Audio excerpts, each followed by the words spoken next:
John Lennon once said, "Life is what happens to you while you are busy making other plans." And I have to say, I've been reminded of that quote over and over again this past month because it seems like it's been one unexpected thing happening right after the other lately. And not only that, but a lot of those unexpected things also came with unexpectedly high price tags as well, which was not such good news for our low-buy year. But after 40 years of experience in weathering life's little ups and downs, I've grown to appreciate just how beautiful the flowers are that burst into bloom after the storm. And heck, I've even gotten to the point where I can see the beauty in the kinds of flowers that other people would call weeds. So as we dive into episode 5 of the Low-Buy Diaries, I hope that sharing my financial high fives and hiccups with you will give you a few money-saving tips or ideas that can be implemented in your own life when things aren't going quite as planned. So let's dive in, shall we?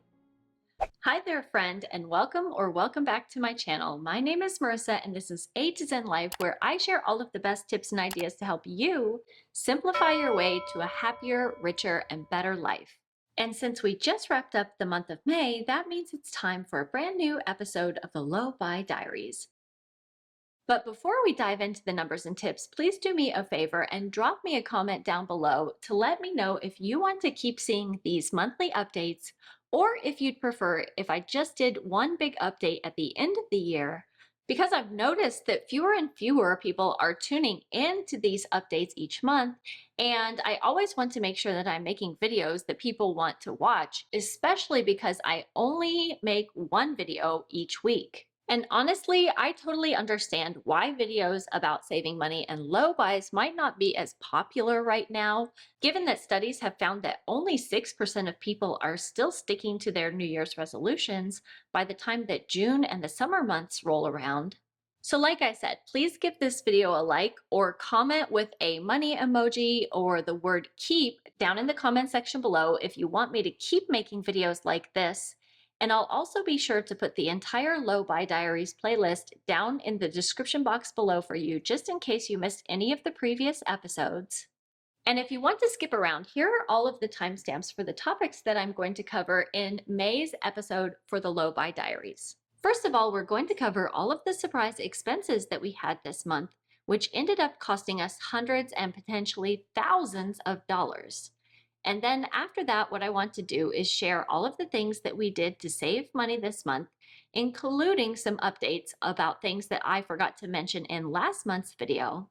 Next up, I'm going to go through my impulse spending journal with you and share all of the money that I saved by not making impulse purchases, followed by how much money I did spend in the month of May, which, spoiler alert, was a lot more compared to the previous months.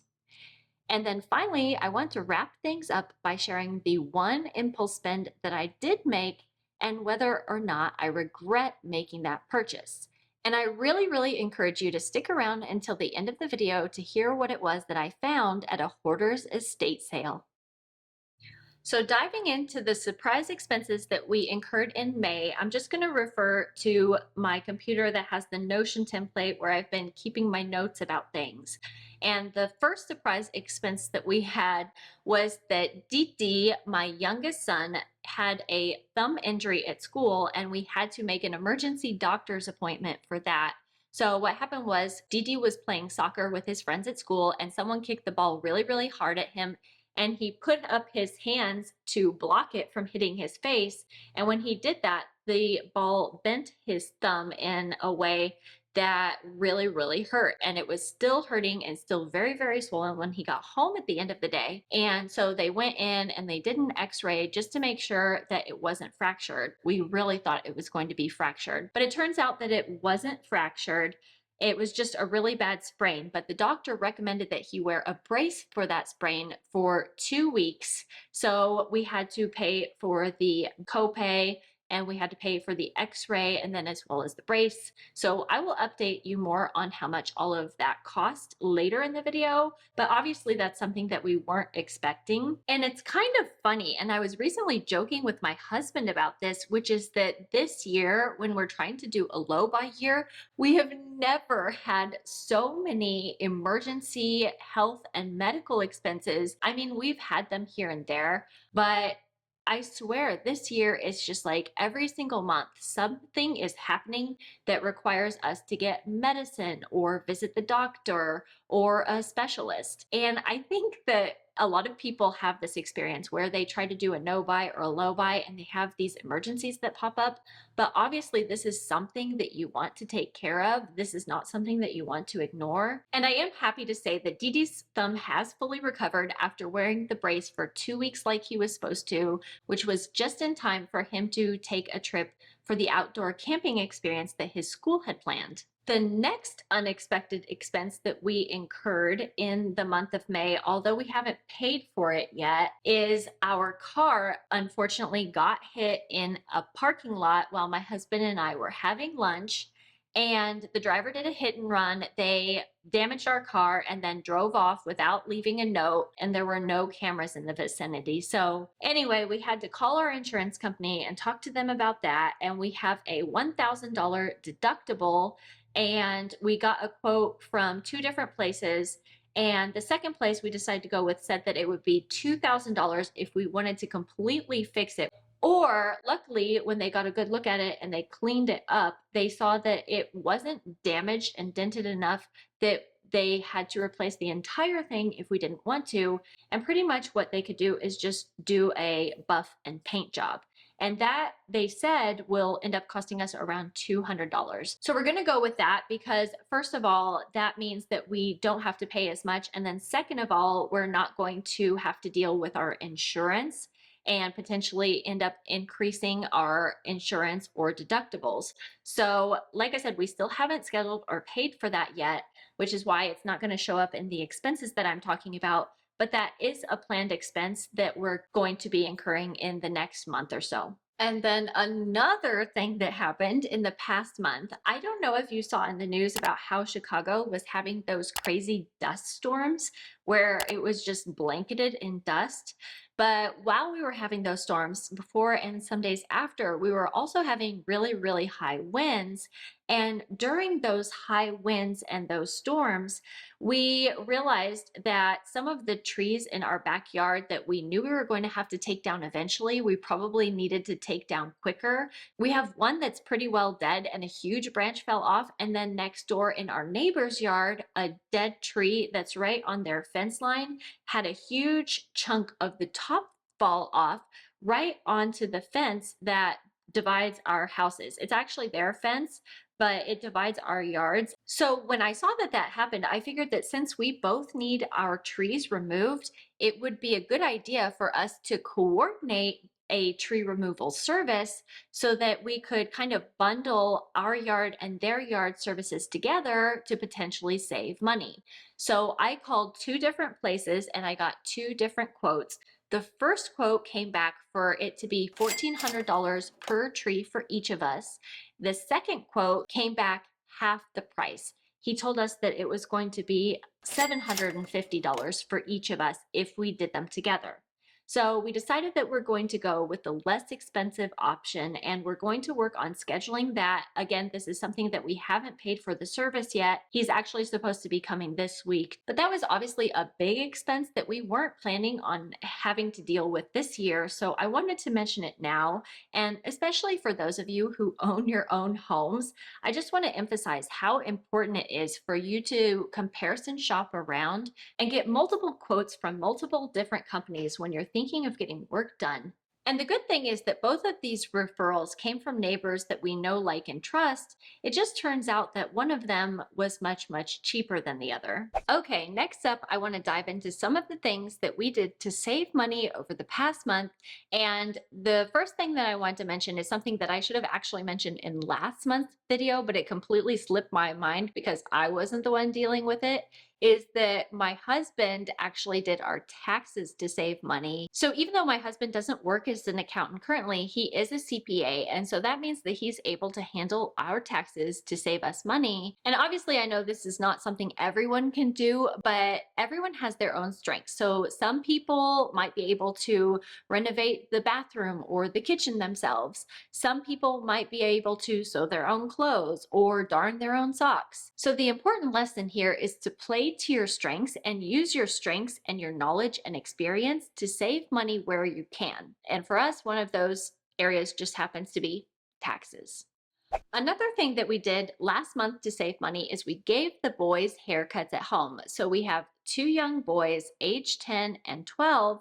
And for a long, long time, my husband and I have been saving money by cutting their hair at home. And I've talked about this in previous videos, but when Mr. Zen was watching those videos, he told me that I was absolutely delusional about how much money we were saving.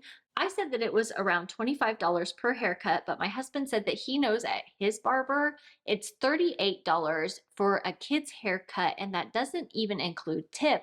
So that means we're probably saving closer to $80 each time that we cut our boys' hair ourselves at home. So if you consider that we probably have to give them 4 haircuts every year or once every 3 months or so, that means that we're probably saving over $300 doing their haircuts at home. Another interesting way that we saved money in May was by borrowing a microscope kit from our local public library. So what happened was that Didi had done a pond study field trip at school, and he was asking if we could buy a microscope for him to look at things under the microscope. And I remembered seeing that our local library had something that they call STEM kits that you could take out and borrow for your kids to learn and experiment with. So we went to the library and we borrowed a STEM kit with a microscope in it that also had a ton of cool samples for kids to look at stuff underneath it. And by borrowing that from the library instead of buying it ourselves, not only did we save $33 or so on that purchase, but then we also don't have to continue owning these things because pretty much Didi used it once or twice and then got bored of looking at it. And then we don't have that extra clutter taking up space in our home and have to feel bad because we spent money on something only to use it once or twice. And if we do want to use it again, we know that we can always go back to the library and borrow it again. And I also have continued to save a ton of money myself by borrowing things like cookbooks from the library.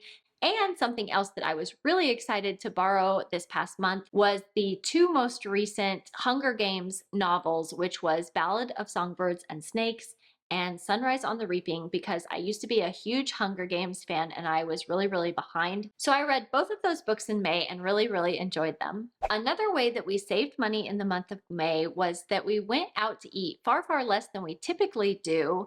And that was primarily because we ended up getting a grill, which is something that my husband had had on the wish list for a while now for our new home. And so even though there are 5 weekends in May and we typically budget to go out to eat once per week, we ended up not going out to eat as often because we wanted to spend some time at home using the new grill, which my husband really, really enjoys. Of course, because we weren't going out to eat as much and we were barbecuing at home more, that did mean that our grocery spending did increase, but I'm sure that it's probably less comparatively to what it would cost to go out to eat the similar kinds of foods at a restaurant. And again, I'll dive more into the numbers about how much we did spend on the grill and how much we spent on going out to eat a little bit later in the video. Another hack that I have for you that can help you save money is to really stay on top of and aware of things that are happening in your local community that provide free events and resources. And so in May, what that looked like for us was that because I get the local library flyer, I know what kinds of free events are being hosted in our neighborhood. And I saw that they were having a composting event at the local park, and they were going to be giving away free compost. So what we did was we went with a wheelbarrow and we got a whole wheelbarrow full of compost for our yard, which was something that we had been needing. And my husband estimates that we probably saved around $100 just by leveraging the free compost that they were giving away at our local community event. So, like I said, it definitely pays for you to stay on top of these kinds of resources and events that are being hosted in your local area. And the way that I do this is, like I said, by using the flyer that's distributed by our local library, as well as being signed up for updates for our particular town. I signed up for it at our town's website. So you can get email notifications letting you know what's going on in your area. So if you haven't done that already for your local area, I definitely recommend that you check out those features. Another great way to save money is to shop your home and look for ways to repurpose things that you already own to serve other functions. So for me, for example, I repurposed an unused pepper shaker as a small flower vase to keep in our kitchen window when our lily of the valleys bloomed. And then I also used our Chemex coffee maker for a bigger bouquet of lily of the valley to put on our dining room table. And in case you didn't know, Lily of the Valley is my absolute favorite flower, and I was so excited to finally see them in bloom in our new home. I knew that they existed in our yard when we bought our home last year, but unfortunately, by the time that we saw our home, the flowers had already gone, and it was just the leaves that had been left behind. So I was excitedly waiting for them to bloom this year, and I knew I wanted to make a nice big bouquet of flowers, and they smell so good. We ended up putting them in every single room. And that was such a highlight of May for us to go out and collect flowers together. And then the last thing that I wanted to mention is that I ended up returning the 3 pieces of wall art that I purchased from Home Goods in April's episode of the Low-Buy Diaries, because while I liked them for our dining room, when I got them home and I showed them to my husband, he wasn't quite as impressed with them as I was. And so that's why I always recommend that you should keep receipts for things that you've purchased while you're still deciding on them, and keep them in a place where you know that you can find them if you need to make that return. Because when it comes to stuff like this, Mr. Zen and I need to be 100% in agreement, because it's something that the both of us have to stare at for years. And I'll share how much money I got back from making that return later in the video when I dive into the exact numbers as well. Okay, so what I want to do now is I want to go through my impulse spending journal with you and talk about all of the things that I chose not to spend money on in the month of May. And if you're not familiar with this journal, basically it's a notebook that I decided that I was going to use to start keeping track of all of the times that I had the impulse to buy something that I wasn't planning on during my low buy year. And so since the beginning of the year, I've been writing down things like the date, what the item was that I was thinking of impulse buying, how much money it was, so that I can track how much I didn't spend on these impulse purchases, as well as any particular notes that I have about those items. So the first impulse spending temptation that I had was on May 5th when I was on Facebook Marketplace, and I saw this vintage stand mixer while I was on there. And I know that in the previous month's video, I mentioned that I had the KitchenAid stand mixer on my wish list, and I asked you guys for your feedback, and a lot of you highly recommended that. So I was still mulling over whether or not I want to buy a stand mixer or not. And then this popped up into my feed, and it unlocked a core memory for me that I didn't even remember until I saw that thing, which was baking in the kitchen of my childhood home with my mother. And then that sent me into this spiral of nostalgia. And I started researching all of these different vintage mixers. And now I don't even think that I want a KitchenAid mixer anymore. I think that if I do decide to go for a mixer, it's going to be one of these old-fashioned ones, ideally ones where the top detaches from the stand and you can use it as a hand mixer. But like I said, this wasn't something that was even on my radar until I saw it on Facebook Marketplace, and I got hit right in the nostalgia button. But I decided not to buy that particular one, and I saved $55 not doing that. And then also on the 5th of May, I had to stop by Walgreens to look for something, and I didn't find what I needed at Walgreens at that time.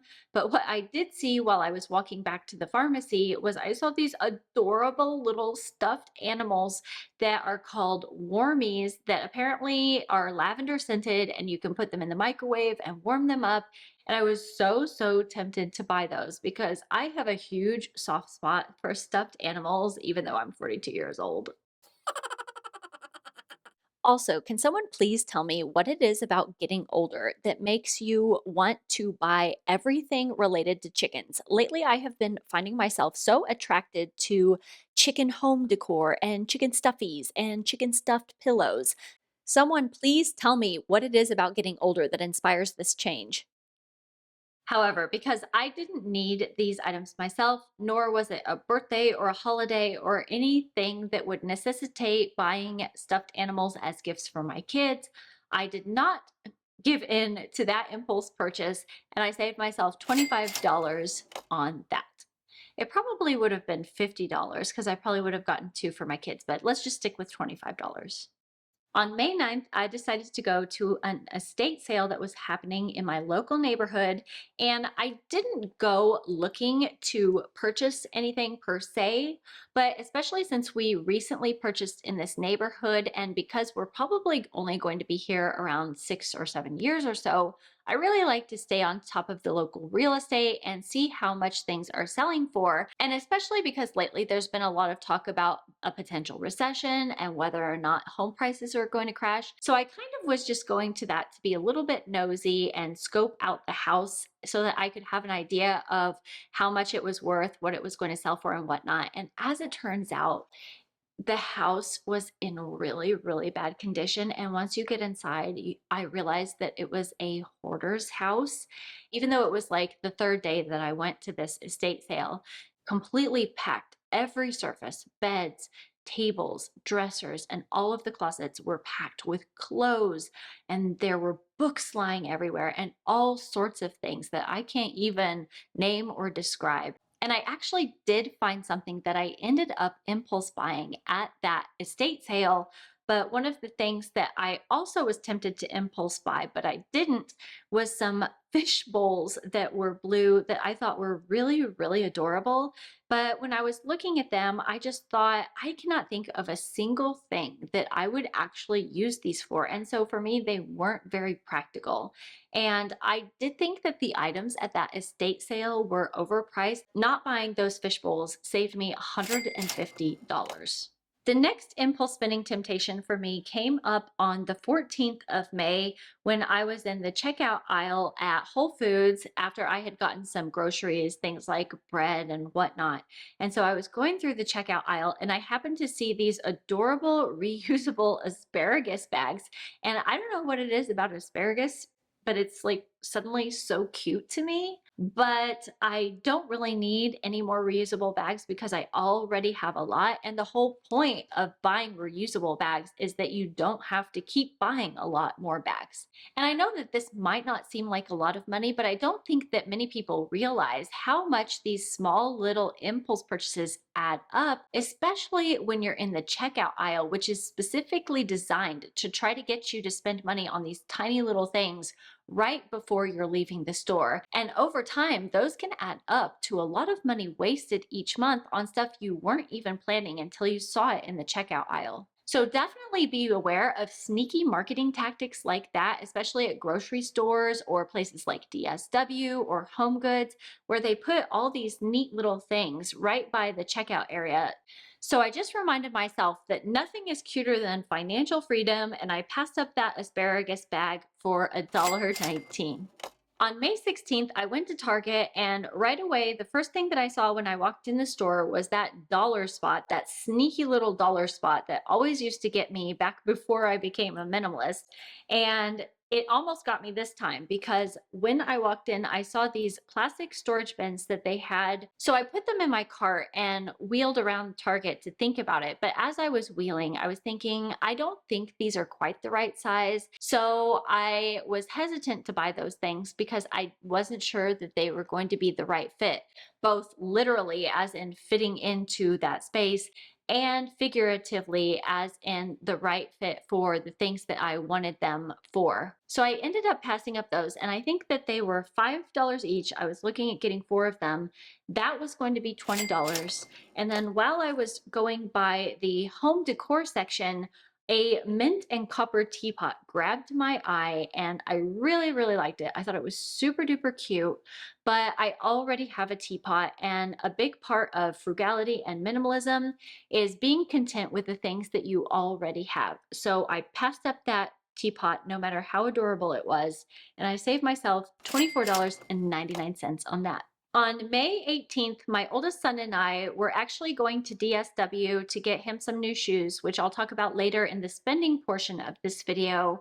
But we got there a little bit early. I didn't realize that on Sundays, DSW opens a little bit later. So because we were a little bit too early, we had some time to kill, and Joann Fabrics was open and they were having their going out of business sale, sadly. And while I was there, I saw some other rattan baskets. I was really, really tempted to buy these because they were originally $45 each and on sale for 60% off, which meant that they were only $18.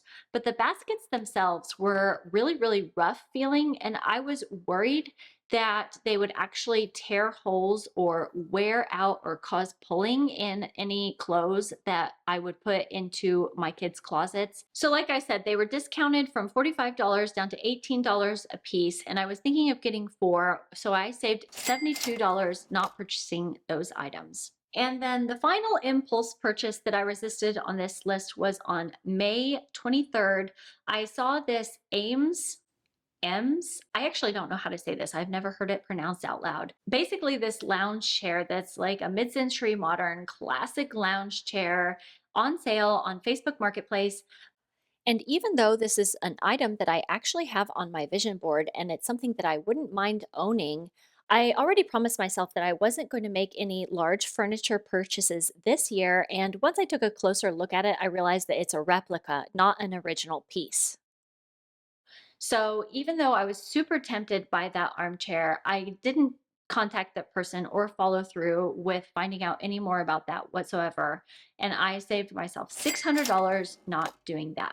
So adding up all of those items that I resisted impulse buying in May, that brings us to a grand total of $948.18 that I saved not buying those things. And as always, I've added that money that I didn't spend into the high yield savings account that I started specifically for this challenge, that not only allows me to track how much money I'm saving by not giving in to impulse buying, but also that allows me to collect interest on all of that money that I'm saving each month. And as you can see, the amount of money that I've been earning from passive income on that savings is increasing each month.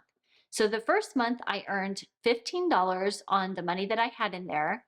The second month I earned $20, and the third month I earned $25. And that's the great thing about high yield savings account, because the money in them will continue to grow each month through the power of compound interest, which makes them perfect for emergency funds or when you're saving for big goals like buying a car, a house, or an engagement ring. So as always, I will be sure to link to the HYSA that I'm using down in the description box below for you in case you're interested in checking that out and leveraging your own high yield savings account for your financial goals. So what I want to do now is I want to go through how much money I did spend in the month of May on the stuff that was more discretionary as compared to things like utilities and fixed costs and whatnot. And just like I did in last month's video, I have arranged these in order from least expensive to most expensive, with the exception of the one impulse purchase that I did make that I want to wait to talk with you about at the end of this video. So the first and lowest expense category this month was for restaurants and dining out, which, if you remember in last month's video, was one of the most expensive categories. But this month, like I said, we didn't eat out as much because we were grilling at home more. And so even though May had 5 weekends in it, and typically we will eat out on weekends together, we only went out to eat for 2 of those weekends. So the first time that we spent money on eating out was when my husband and I were running some errands to buy certain things for our home and garden. And we ended up stopping for lunch because we were just not close to home and we wanted to eat out for the day. So we got some Vietnamese food from this great place that only accepted cash. And if you know anything about Asian food, you know that the best Asian food is at the places that refuse to take credit cards. So my husband got like a noodle bowl from there, and I got some pho, which I was really, really excited about because I don't get to eat pho that often. And I also ordered a bubble tea for myself. My husband didn't want one. And we spent $40 on that lunch. And then a little bit later in the month, we ended up getting Chinese food for the four of us to have at home together. So we ordered the Chinese food, but picked it up ourselves so that we didn't incur any tips or delivery fees. And not only that, but we also ordered enough so that we would have leftovers for lunch the next day. So for that Chinese food, we spent $75. And if we do the math, $75 divided by 8 meals means that that was around $9.38 for each of those meals, which isn't too bad for a meal that's eating out, even though we were eating at home. So all in all, in the category of restaurants and dining out, we spent a total of $115 in the month of May. And because we use a technique called rollover budgeting and budget for one dining out experience per week and $100 for the four of us to eat out, that means that we have a total of $385 that can be rolled over to the next month for our budget for dining out. And then the next category on this list is the category of beauty and grooming. And this is typically not something that we spend a lot of money on. Like I said, we cut our boys' hair ourselves. In general, we're pretty low maintenance. Like I don't do my nails, I don't get hair dye jobs or anything like that. But I was due for my annual haircut. I get my haircut about once every year. And in fact, it was closer to, I think, like a year and a half. So I was long overdue for my haircut. I love a good before and after picture, don't you? So here's the before, and here is the after. What do you think? I feel like 10 pounds lighter. And then Mr. Zen also needed to have his hair cut because he does keep up with his hair a little bit more than I do, and he gets it cut around every 4 to 6 weeks. So for me, my haircut was $74 plus a $20 tip. And for Mr. Zen, it was $38 at his barber plus a $20 tip. And you might notice that we tip the same amount, even though my haircut, the base price is a little bit more expensive than his. And the reason that he's still tipping $20, even though he's not paying as much for the base price, is because his hairdresser recently told him that she's trying to save money to start her own shop, and he really wants to support her. So he's been giving her a $20 tip every time lately. So between his haircut and my haircut, we spent a total of $152 on the beauty and grooming category in May. And then the next category on this list is the clothing and shoe category. And we had 3 expenses in this category. The first of which was I paid $20 at Target to buy the boys some new socks because a lot of their socks were getting holes in them. And that is one of the rules that I set at the beginning of our low buy year, which was that if things were to break or to get worn out, we could replace them. And so we needed to replace the boys' socks. So I spent $20 on that, like I said. And then also Gugu, who is my oldest son, had a pair of his shoes get worn out and need replaced. So because in a previous month, we had donated a bunch of shoes to DSW and made a purchase for him and my youngest son, we had accumulated some points at DSW. And so we went there to use that. So between the coupons and the points that we had accumulated, we were able to save a total of $25 on those shoes. And we ended up paying $54.57. But something that I wanted to mention to you that I noticed when I was at DSW is that they no longer put both shoes on the floor for people to try on. And so whenever my son found shoes that he wanted to try on, we would actually have to track down an employee so that he could put both of them on his feet at the same time. And because I used to work in a mall, I'm familiar with this tactic, and it's a loss prevention tactic. which means that now they're more and more worried about people stealing these shoes, especially the more expensive brands. So they're only putting one on the floor at a time. So that way they can cut down on the amount of theft that's happening. And if that's not a recession indicator, I don't know what is, because it was not like that at DSW when we went just a few months back. And I actually talked about this topic recently in this video when I talked about 11 weird things that might be able to predict if a recession is on the way this year. So be sure and check out that video if you haven't seen it already, and let me know what you think down in the comments below. Have you noticed any other weird recession indicators like this in your own life? Drop me a comment down below and let me know. I'd be interested to hear your thoughts on this topic. And then the final purchase that we had in the clothing and shoe category was at Banana Republic. And we went there because Mr. Zen needed a new pair of work pants because some of his other pants had gotten a little bit worn out. And so we went looking for him. But I told myself, if I find something there that I like, that I have had on my ideas list for clothing for a while, then I'll go ahead and purchase that. And I did end up finding this white shirt that I'm actually wearing right now and a pair of jeans. So between the pants for him, the shirt for me, and my pair of jeans, we spent $313.20 at Banana Republic, which seems like a lot. And I don't know if that's another recession indicator, which is that all of these clothing prices are going up too. But I don't regret it at all, because I did set the rule at the beginning of this year that I would be allowed to buy 5 items of clothing, whether that was new clothing or clothing at the thrift store. And unfortunately, every single time that I've gone to the thrift store, I haven't found any of the things that I've been wanting to purchase, either because the quality wasn't good and it had stains or holes in it, or I just couldn't find anything that fit the thing that I was looking for. For this, I really wanted a white t-shirt that was form-fitting and didn't have sleeves that were super, super short.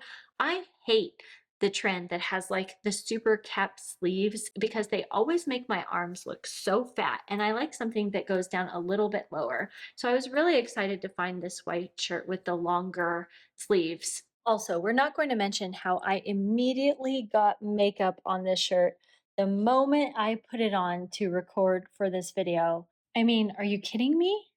Seriously? And that's another thing that I think people don't talk about that often with frugal living and minimalism, which is that it's great to shop secondhand for things, but when you have a specific item in mind, sometimes it's really hard to find that specific item at the thrift store, especially since it seems that a lot of these thrift stores seem to be clearing out the good stuff and reselling it on online platforms for more money. So feel free to let me know what you think about that topic as well. And so all in all, in the clothing and shoe category for May, we spent a total of $387.77. Now, the next spending category was not the most expensive for this month, but it was the most expensive in the previous month, and that was the spending related to health and wellness. So we had some visits in the previous month that we got bills for this month, and then we also had that additional hand injury from Dee that I told you about. So we had one bill that came for $6.64 that had not been covered by our insurance. We had another bill that came, even though it was incurred the previous month, that came that month, and so we paid for it in May. That was $211.08. That was for a specialist visit that we had. And then related to Dee Dee's hand injury, between the copay and then the out-of-pocket responsibility for the x-ray and the doctor visit and the hand brace, we ended up spending a total of $338.24. So all in all, that brings us to a health and wellness category total of $555.96. I think that's about $300 less expensive than the previous month, so I'm glad about that at least. And fingers crossed we don't have any more injuries or health emergencies going forward. That brings us to the expense category related to family, gifts, and experiences.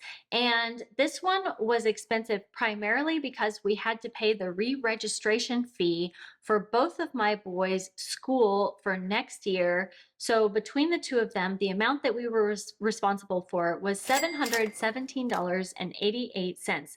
And that doesn't include school supplies or anything like that. That's just for re-registration. And because we lived in Germany, I don't think we had expenses like this previously. So I'm not really sure if that's normal compared to other school districts across the USA. So feel free to weigh in and let me know if that seems cheap, if that seems expensive. I know that there's people watching this video who probably homeschool their kids, and then in that case, you wouldn't have fees like this, but you would have expenses related to things like programs or field trips or books and workbooks and things that you would be doing at home. So there's always, different kinds of expenses depending on your lifestyle.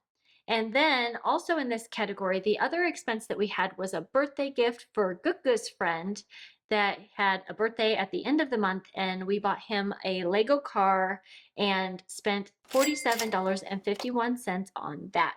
So that brings us to a category total of $765.39. And finally, that brings us to the final and most expensive category on this list, which is the home and garden related category. And one big expense that we had this month was we had to have the sprinklers turned back on. And then we also had to pay for backflow testing, which is something that our city requires you to do. So between the sprinkler turn on and the backflow testing, that was $300 for those services. Again, that's just something that we have to do. My husband was initially thinking that he could just turn the sprinklers and the water for the yard back on himself, but he didn't realize that we needed to have certified backflow testing. So we just went ahead and bundled those services together with the company that we use to turn the water off and to clear the sprinklers out. And that's definitely something that we've realized about owning a home, which is there's always these small and unexpected expenses that are going to pop up that until you've lived it and owned a house yourself, you don't really know about. And then the next big expense that we had was that we purchased a Weber barbecue grill that my husband had been eyeballing for a while. And I had been kind of keeping my eye out on Facebook Marketplace for a secondhand one, but I didn't end up finding one that he liked. And so what I did was I actually went online and I just searched for Weber related coupons, and I found this Reddit thread that said that if you call them, that almost all the time they'll give you a 20% off coupon to people who make the call. So I called the company pretending like I had questions about the grill, and I ended up negotiating a 20% coupon for that.